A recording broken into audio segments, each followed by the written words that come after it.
Good morning. We invite you to take your seats and prepare for this morning's service. On behalf of the worship committee, welcome to the Unitarian Universalist Congregation of Columbia. I'm Linda Brennison, and our minister is Reverend Stephen Robinson. We'd like to remind you to stay connected with our community by keeping an eye on the following communications. Our recurring events are included in the calendar with your order of service, but special events are also coming up. We provide an emailed newsletter every Thursday to keep you informed about these upcoming events. So make sure we have your email address. Also, we'd like you to be aware that our services are live streamed, recorded, and photographed. To protect the privacy of children and youth, we do not include individuals under 18 without written parental permission. Adults, if you wish not to be a part of our recordings, live streams, or photographs, please remain seated in the alcove during the service. This area over here is not filmed or recorded in any way. Also, to help our worship flow smoothly and spiritually, please email all requests for announcements to worshipchair@uucolumbia.org. The service leader will gladly share them at the close of Sunday's service. We warmly welcome families with children and offer child care during our service for children up to 4 years old. We also have a designated seating area for children ages 4 to 7 and their parents or caregivers, and that's sort of in the alcove area back there. Feel free to bring the toys available in the back of the social hall for quiet play. Today, older children and youth will remain in the sanctuary with their caregivers and participate in our flower communion. Also, in the area where the children's are seated in the alcove, the younger children, we have some hearing devices for people who need help, a little help with hearing the service. Today's pulpit flowers were donated by our flower team, and don't they do a great job? Thank you, flower team.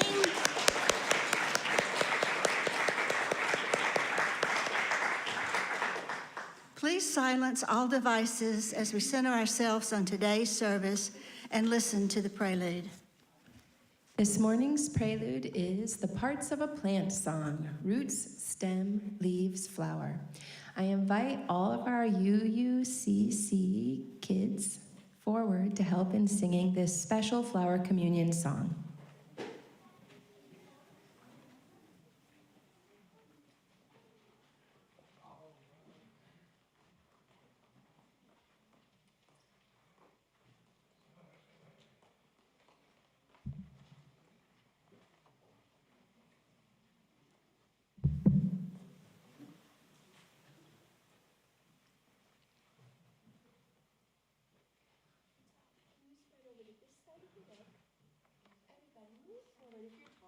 Stand in the back. If you're shorter, come stand in the front. I love when it's taller and shorter.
leaves, flower needs sun and air and a little rain shower.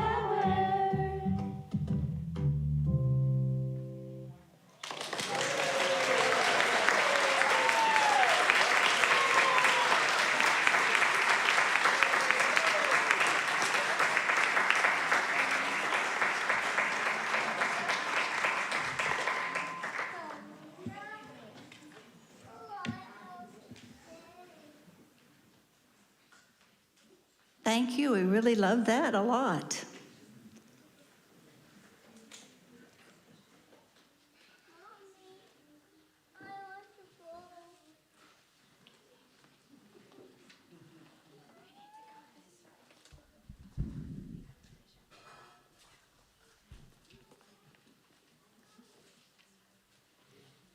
And now, if you'd please rise in body or spirit and join me in the congregational covenant in your order of service. Love is the doctrine of this congregation. The quest for truth is its sacrament, and service is its prayer. To dwell together in peace, seek knowledge and freedom, and serve others in community. Thus do we covenant with one another. Please be seated.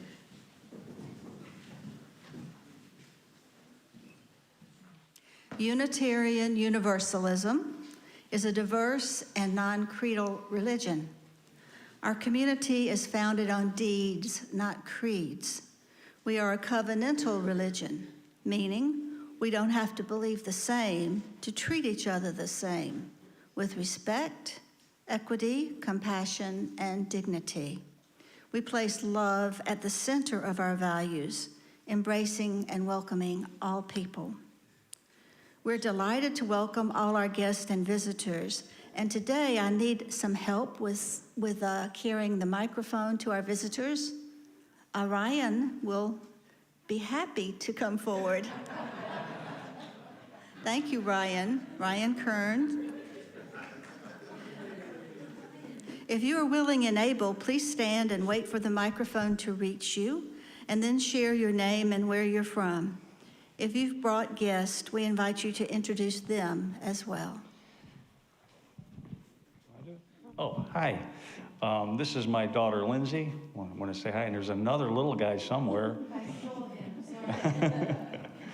He's been kidnapped. That's Anthony Jack. No. Welcome.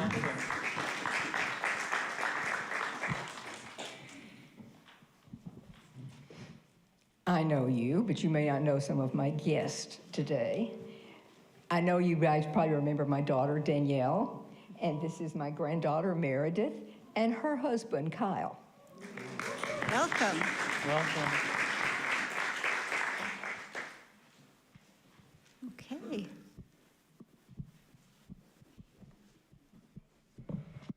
Thank you, Ryan. Visitors, if you'd like to learn more about UUCC, visitor cards are in the pocket on the back of each chair. Please fill one out and place it in the collection plate so we can email you about our events. Our board members and committee chairs welcome your questions and your concerns. Our board members wear green name tags, so if you want to speak to a board member specifically, just look for their green name tag. Thank you for being here.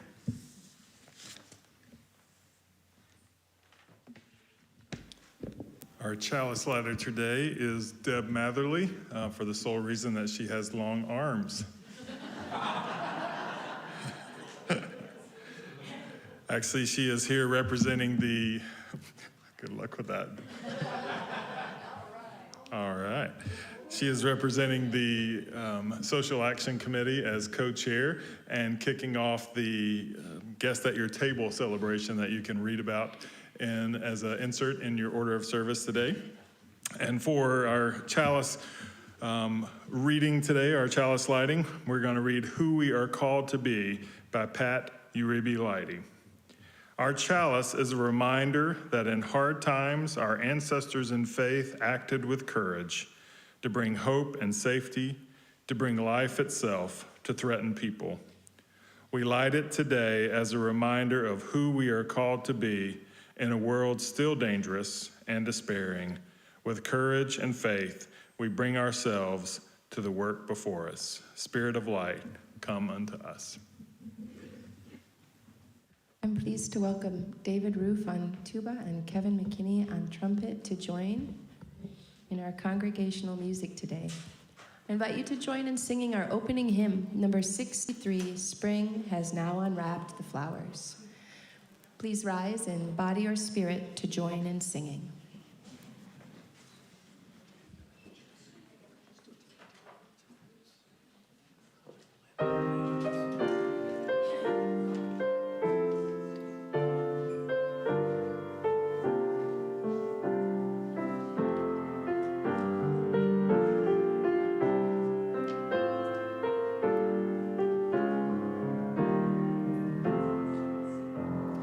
Spring has now unwrapped the flowers. Night is fast reviving. Life in all our growing lives. Toward the light is striving. On the iron touch of cold. Winter time and frost time. Seedlings working through the mold. Now make up for lost time. Herb and plant what winter long slumbered at their leisure. Now be stirring green and strong, find in growth and measure. All the world with beauty fills, gold the green enhancing. Flowers make clear among the hills, sacramental steps.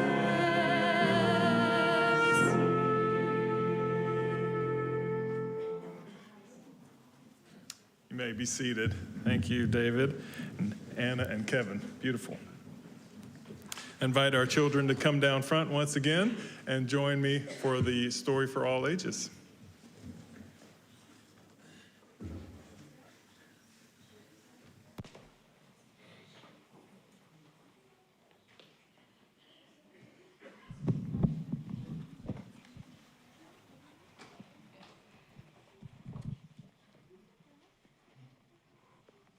Good morning. Make sure everybody has a chance that gets here, that wants to get here.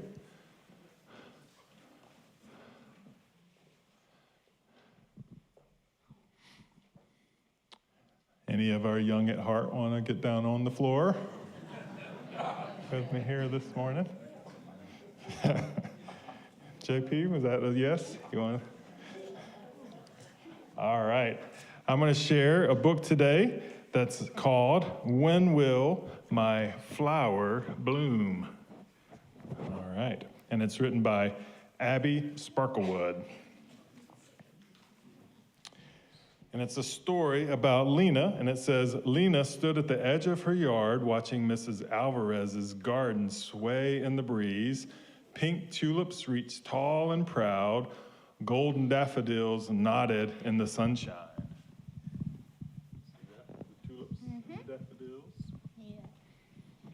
She hugged her watering can and she thought, when will my flowers bloom? And that afternoon, she planted her seeds in careful rows. She tucked each tiny seed into the soil like a treasure. You ever planted flowers before like that? Yeah. I planted a seed before. Yep. Grow big, she whispered. Grow bright. See those mounds of flowers?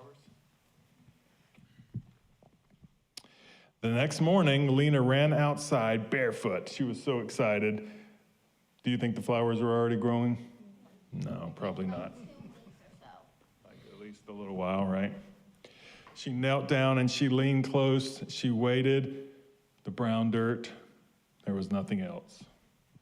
Oh, so disappointed. Across the fence, the petals opened wider, the tulips seemed taller, the daffodils seemed brighter. I think Miss Alvarez got a head start on the planting. What do you think? 100%. Lena pressed her fingers into the soil. Still quiet, still still, she said. So you know what she did? Day after day, she watered and she watched. She tilted her head. She squinted at the earth. Why is it taking so long? She sighed.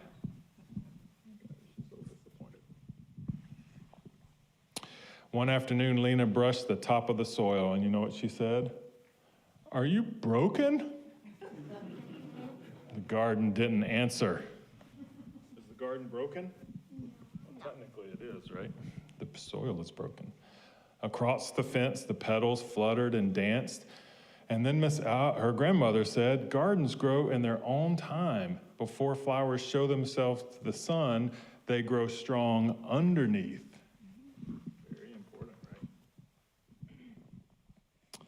Underneath, Lena asked, in the dark? Roots stretch and reach and hold on tight. Lena imagined tiny roots twisting deep below their feet. The next morning, she picked up her watering can again, not because she saw green, not because she saw buds, but because she believed something was happening where she couldn't see. That's important, right?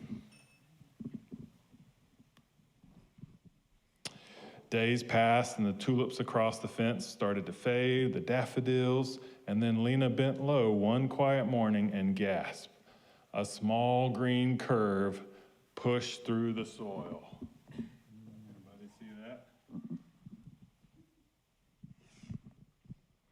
It wasn't tall, it wasn't bright, but it was brave and it was strong. And she smiled. You weren't broken after all, she whispered.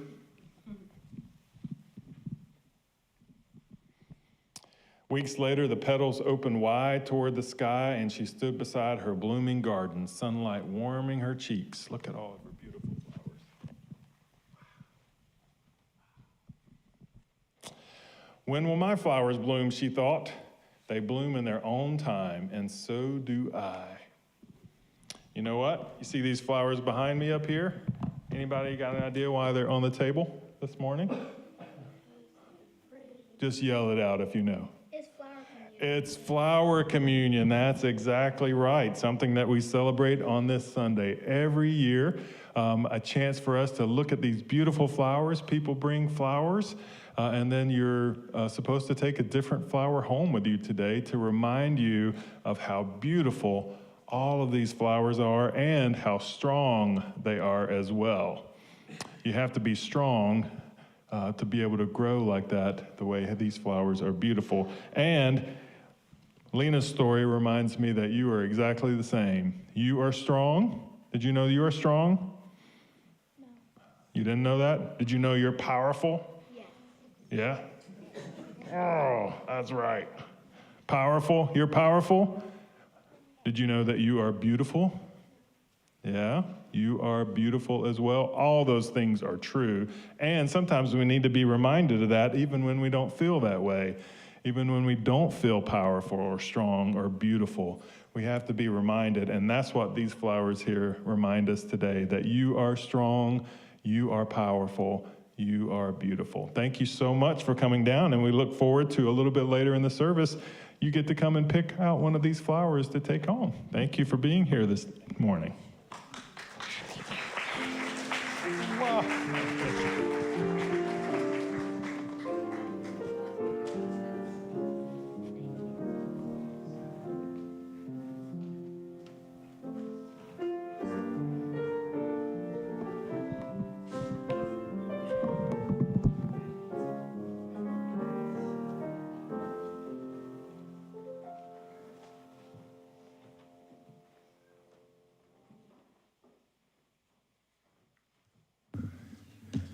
I don't know if y'all noticed that, but I was almost a little too powerful standing up there. Linda McLeod said when putting the vases up here today, I hope someone doesn't knock them over, and I was like, nah, that's not gonna happen, and I almost did. That's the way it goes, right? Our opening words today I'll share with you come to us from Alice Berry. Children of the earth and sky, we are nurtured, sustained, given warmth and light from above and below. Supported by earth's strong, firm crust, we build our homes, till the fields, plant our gardens and our orchids. When we turn from ourself and seek to be aware, we will find the holy light in human faces and blossom, birdsong, and sky. Then earth is truly our home, and we are one with all of earth's creatures, parents of earth's children yet to be. At this point in our service, we light candles to celebrate those joys that we are holding this morning, as well as those concerns that we're holding, and give us an opportunity to hold that together in community. So if you have a joy or concern that you would like to share this morning, please come, briefly share that joy or concern, and then you can place your candle here.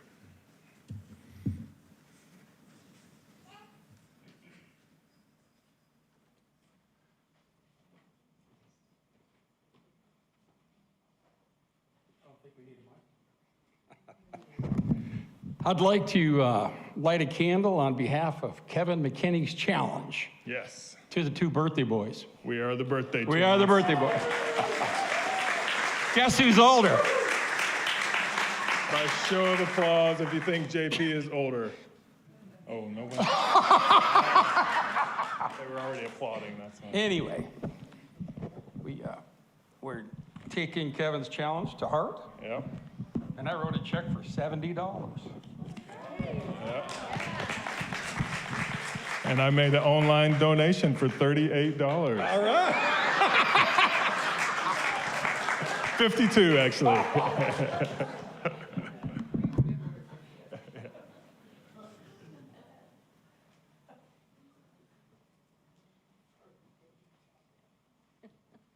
I'm sorry, I thought you were done. Tilt it down for you. Thank you. Hi, I'm Christina, and I have a joy to celebrate. My best friend is part of a club in which their goal is to visit every state park in South Carolina. And she takes a book with her and she gets a stamp. So yesterday we took a road trip and hit 4 state parks. We hit Myrtle Beach State Park, we hit Huntington Beach State Park, hit the Hampton Plantation State Park, and a new park that just opened this past Thursday, the Black River State Park. So 4 parks in one day. We had a blast, a wonderful time, and I'm glad she invited me along to share it with her. It was great.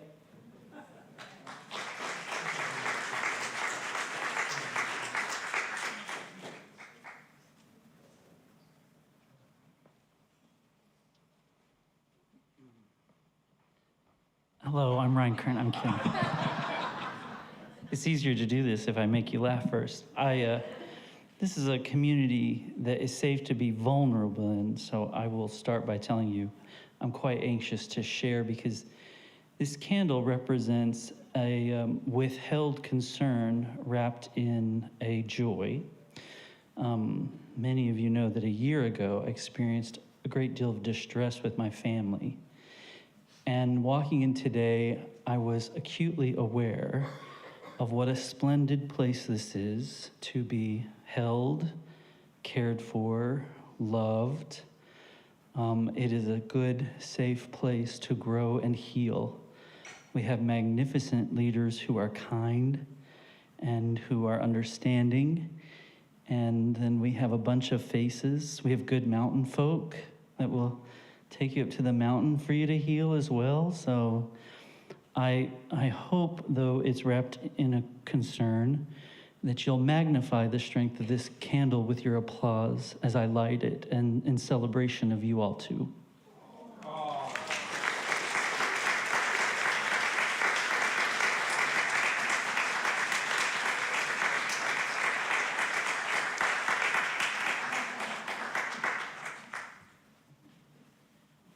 I have a joy today. It is the 11th anniversary of my father's passing. In fact, his day of death was April 5th, 2015, and he also died on Easter Sunday. It was an Easter Sunday at that time, just like today is. He was an educator. He had his PhD in education. He was assistant superintendent of schools. He and my mom raised 7 kids. 5 of us became teachers. 3 of us are still at it. So thanks, Dad.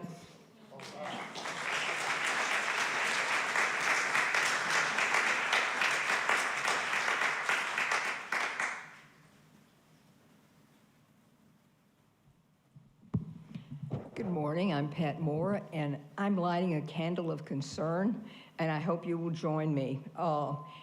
I would like to ask you to send your positive energy and good vibes to my granddaughter in North Carolina. She's only been up there a few months, and she just fell this week and broke her shoulder and tore 2 ligaments and broke 2 fingers. She's only 20, so we're hoping she'll heal fast. But please send your positive energy in the ether to her.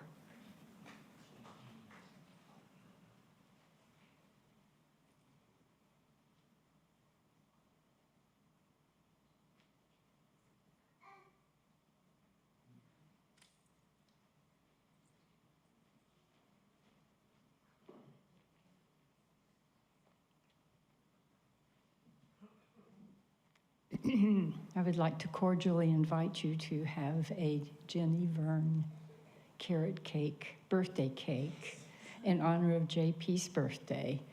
As soon as he gets to see it, then Jenny will cut it for us. No candles.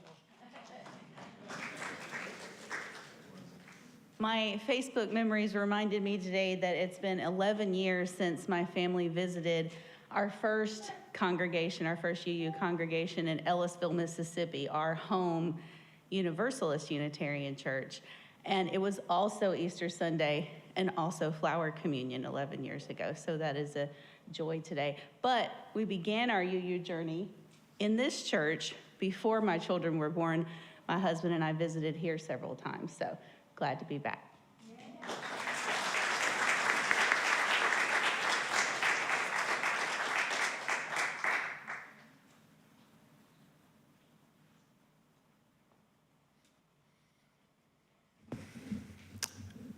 The carrot cake will have 70 candles on it, so we'll have more of those. Just remember, we're going to say 70 as much as possible today for JP.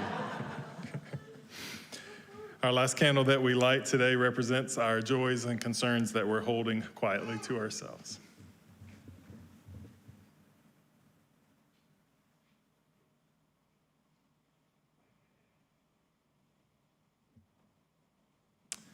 Please join me in just a few seconds of reflection to remember all that's been shared.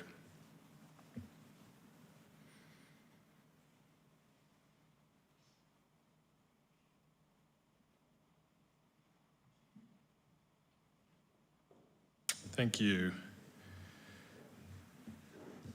As we prepare for our offering this morning, a reminder as we move into April that our Share the Plate recipient is Mercy, the Mental Illness Recovery Center here in Columbia, and you can donate through our various means of contributing to Share the Plate. Anna's going to introduce our offertory song. Our offertory music today is by the creator of the Flower Communion, Unitarian minister Norbert Chopik, who also was a poet and a composer, and this is one of many hymns that he wrote. Invite our ushers to come and receive our offering.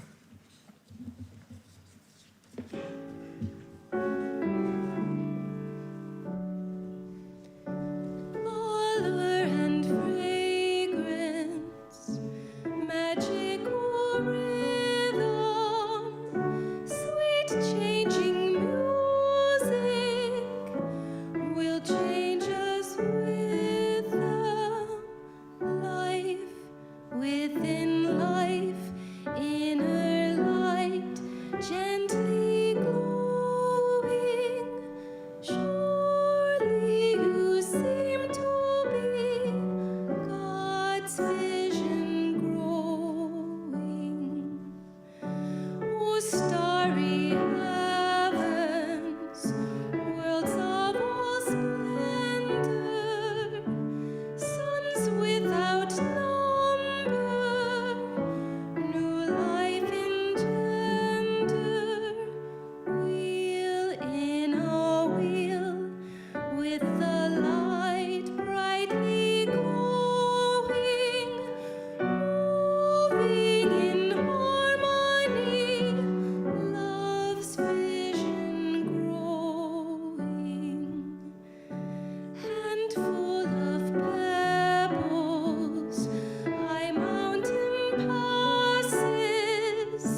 we be gratefully love's vision growing.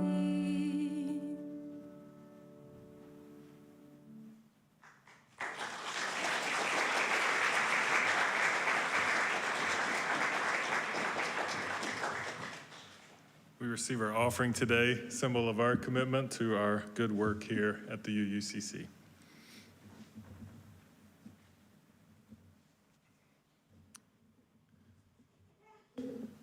If this is a first time for you today, we are so glad that you're here for this particular service.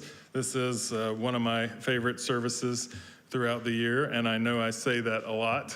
But honestly, just gathering with you every Sunday is one of my favorite things to do on a regular basis. But the Flower Communion especially is a reminder of us of all of the beauty around us. It is a sign of rebirth in the season that we are in of rebirth. And it is a sign of the ability to be strong and beautiful in no matter what your particular surroundings. You heard Anna mention Dr. Čapek, and out of the darkness of Nazi Germany and the devaluing of human life, resulting in horrific genocide, emerged Dr. Čapek. He reminded us that hope can emerge from hopelessness, and hope can burst forth from the darkest and even the most challenging of times. Another a reminder of that same concept of hope bursting forth out of the horrific genocide of Nazi Germany came a man by the name of Viktor Frankl.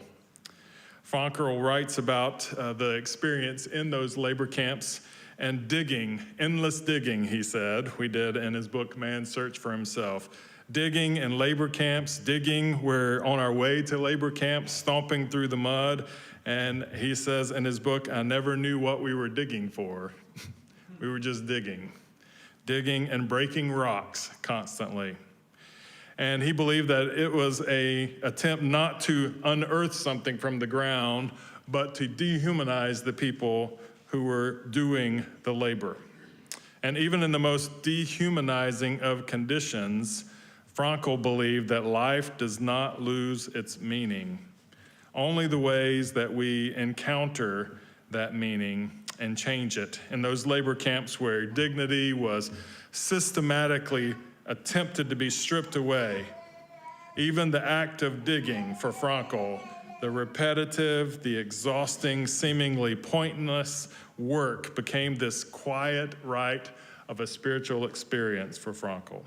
He observed that suffering, when it's avoidable, could still be transformed by the stance that one takes toward it. Digging in frozen ground was not meaningful because of the task of digging in frozen ground. It was meaningful, he says, because of the inner freedom that he felt that remained in his heart. A person could choose to see the labor as torment or an opportunity to endure and to witness, to remain inwardly alive. Frankl says, at that point, the shovel became more than a tool of oppression. It became a measure of one's ability to hold on to purpose when everything else had been taken away from him. Meaning wasn't found in those grand gestures or dramatic acts of defiance, for those things would get you killed or beaten to almost death. But in those smallest decisions, he said, that he made, to keep going, to look up and notice a sliver of the sky opening up from the clouds, to remember a loved one who you were separated from, to refuse to become only what the camp demanded of you as a human being. Even while digging trenches, Frankl describes moments when the mind could drift toward beauty, memory, and hope. Even after he became aware that they were digging mass graves. These moments did not erase suffering, but they placed within it a larger frame, one in which the human spirit for Frankl was entirely conquered. He tells a great story in that book, Man's Search for Himself, of once he was on his way to dig another place, and they were trudging through the mud and digging along the way. He was almost falling over from starvation and physical exhaustion, and one of the men that was with him commented with a slight grin, "Boy, if our wives could see us now." And that sent Frankel's mind wandering. As they got to the dig site, he imagined not being at a dig site, but he imagined being in his garden at home with his wife. And while he dug, he just began to talk to her. He allowed his mind to have a conversation with her as if they were digging together, planting flowers, planting food, and his mind drifted to the beauty of the memories of that hope. And in that moment, he said, I found myself connected to her as if she were right beside me. I found myself connected to myself. And I found myself hopeful, grounded, purposeful, and most of all, free. Logotherapy was a practice that he developed from that of finding meaning in life, even in the midst of suffering. What courage it takes in the darkest of times to choose hope, purpose, meaning, and freedom. This is a time of year when the darkness of winter and the dormancy of nature starts to give way to the blossoms here and there, and our table up here this morning is decorated with the results of these blossoms. It's a collection of the results of the frozen ground around us giving way to the beauty of hope and freedom. As we experience earth awakening from winter slumber and coming back to life, we have to appreciate and take in the energy of the green images around us, the colors of the blossoms around us. And when we find ourselves at points of despair, we have to be aware and stay connected to our power and our ability to tend this garden of despair and nurture life and beauty. The legislation along that comes to the State House in our state of South Carolina is enough to drift our minds and our hearts and our souls to winter. Conversion therapy, being a thing again in our culture. The repeal or the attempt to repeal the Same-Sex Marriage Act, the ignoring of our environment and the signs of climate change, the social injustice that happens all around us, and we seem powerless and hopeless in the midst of that. It is time to remind ourselves of Frankel's ability to conjure up the image of his wife, to find hope and meaning in the rhythm of digging, and to transform the digging that he was doing to bringing beauty and hope and strength into the world. You have to learn what sparks your energy too, especially in these times when our energy is what the culture around us is depending on to find hope in the midst of these dark times, especially when not everyone sees it as dark times. Dr. Chapek was an example of one of those voices and one of those sparks, and his ceremony that he created that we celebrate each year is this powerful ritual of finding that one flower on this stage that sparks the energy in you to keep digging and keep grinding and trust that when you feel powerless, you are powerful. To trust that when you feel the darkness of the culture around us, that you are the light. To trust when everything seems to be drudgery around us, that you are beautiful and the world is still a beautiful place. The hopeful teachings and rituals of Dr. Chapek were too much of a threat to the Nazi disease, and he was taken to the Dachau concentration camps. And in the words of the Nazi court, Chapek was too big of a threat to the Reich for him to be allowed to live. This beautiful, unique man suffered a cruel and ugly death in the concentration camp there in southern Germany. But his spirit lives on year after year as we set aside this day for Flower Communion, where we pause and we see and we smell and we touch the beauty and the strength of these flowers. We feel our deep connection to the web of existence around us and celebrate uniqueness, beauty, and worth of every flower on this stage. This ritual connects us to our better selves, our healthy and peaceful value of celebrating the inherent worth and dignity and beauty of uniqueness of every person. When we do this ritual, we inject health into our culture. We inject love into our culture, and we continue to hope for a day that we achieve herd immunity against the disease of systematic oppression of people based on race, culture, gender, or sexuality. The flower communion gives us a chance to pause and celebrate the beauty and goodness of our world and connect to our hope and dig in the fertile soil that lies beneath the structures of violence and hate. That soil that can rebirth life and beauty and freedom. I want you, as you come and see these flowers today, to see them, because they are beautiful, but also let them be a mirror to you. Every flower that you hold up, let it become a mirror so that you can see your beauty, your strength, your endurance, your freedom, and know that you are powerful, you are beautiful, you are free. As we prepare for this time today of our flower communion, if you haven't experienced that before, every person will have a chance to come up and take a flower, and we typically, unless you just feel very attached to the flower that you brought,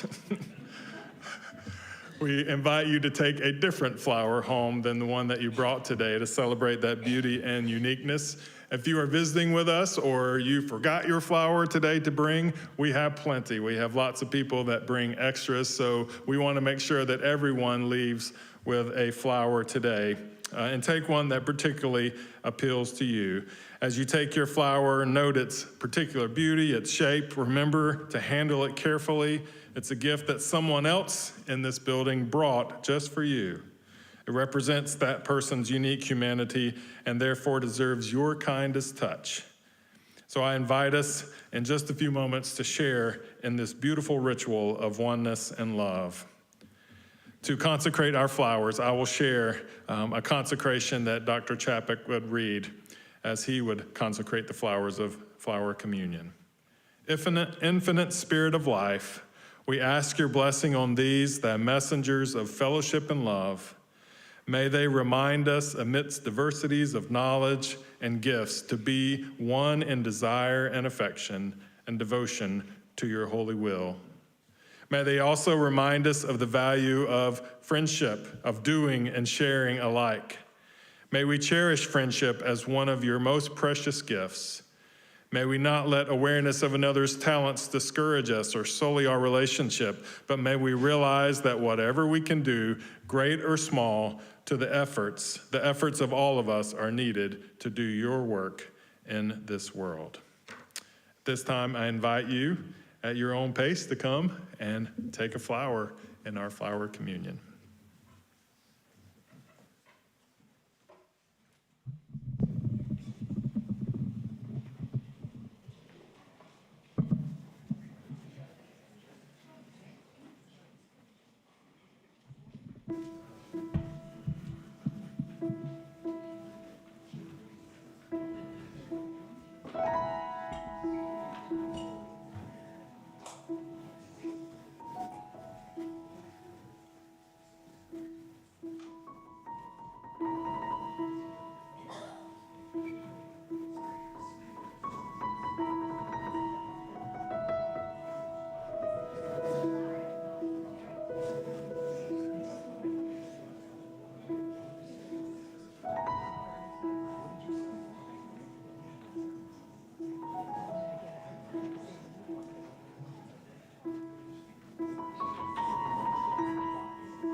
Everybody got a chance to get a flower that wants one?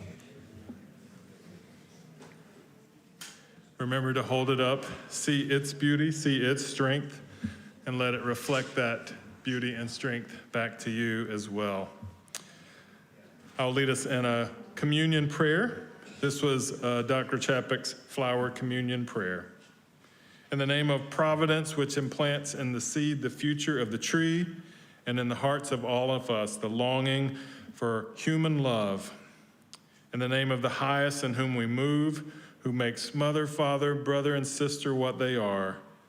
In the name of sages and great religious leaders who sacrifice their lives to hasten the coming of peace and justice, let us renew our resolution, sincerely, to be real brothers and sisters, regardless of any kind of barriers which estrange us one from another.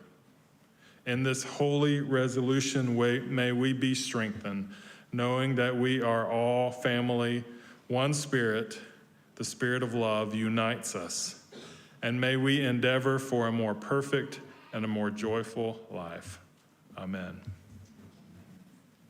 I invite you to rise in body or spirit to join in singing our closing hymn, number 61, Lo, the Earth Awakes Again.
Our closing words as you remain standing.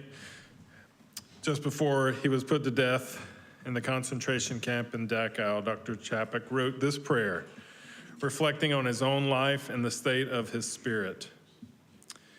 He writes, "It is worthwhile to live and fight courageously for sacred ideals. Oh, blow ye evil winds into my body's fire, my soul you'll never unravel. Even though disappointed 1,000 times or fallen in the fight, and everything would worthless seem, I have lived amidst eternity. Be grateful, my soul, my life was worth living. He who has pressed from all sides but remained victorious in spirit is welcomed into the choir of heroes. He who overcame the fetters, giving wing to the mind, is entering into the golden age of the victorious." Please join in singing our congregational benediction.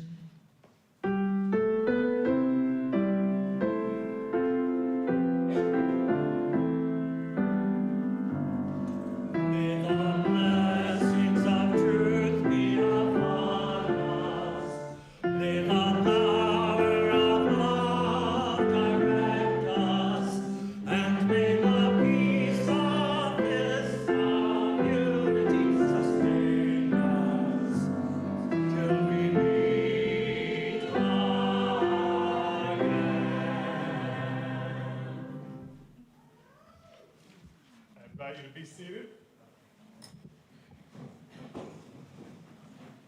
We have a few announcements from Linda before we wrap up our service, too. Thank you. Yes, we have two announcements, one that the children will be especially wanting to hear, so pay close attention. First of all, the Social Action Committee is fundraising this month for Guest at Your Table. This is an international fundraising project that we do once a year. It will support the UU Service Committee projects. They're described in your order of service today in the insert, if you're wondering what you would be supporting by giving to Guest at Your Table. Envelopes are in the backs of the chairs. If you'd like to donate by check or cash, and just put GAYT, Guest at Your Table, on the envelope. Thank you for your generous support of the UUCC's annual international justice work. And now, an Easter egg hunt will be held today after the service. We ask guardians to attend the hunt with their children, please. Nursery age will hunt on the patio outside the social hall. Elementary age will hunt on the playground all the way down the hall. And middle age and high school age will hunt on the lawn out here. Elementary, middle, and high school families, please meet our DRE George at the double exit doors in the CYRE wing after the service. I believe he's meaning the doors that are at the very end of the hall that go out to the playground. Nursery age families, please meet the nursery staff, Lorelei and Dharma, at the double doors in the social hall. Did I get that right, George? George says perfect. Okay, thank you. Thank you to all the families who helped fill eggs and donated candy, and a special thanks to the Easter Bunny, who I think I saw the Easter Bunny this morning, and he helped me with something. So thank you, Easter Bunny George. And also, for adults only, do not leave you out of the fun. We're not going to leave you out. A golden egg has been hidden somewhere in the sanctuary social hall reception area. Happy hunting. There's also a good chance there is no golden egg, and we just want you to wander around aimlessly looking for it. Oh, 25 bucks cash in it. Wow. The imaginary egg that doesn't exist. All right, ready, set, go, John. All right, well, thank you. And of course, be reminded there is a carrot cake to celebrate some birthdays today, some of them older than others. So, and we thank you so much. Have a blessed weekend. Enjoy the spring and the beauty of these flowers and Easter egg hunting.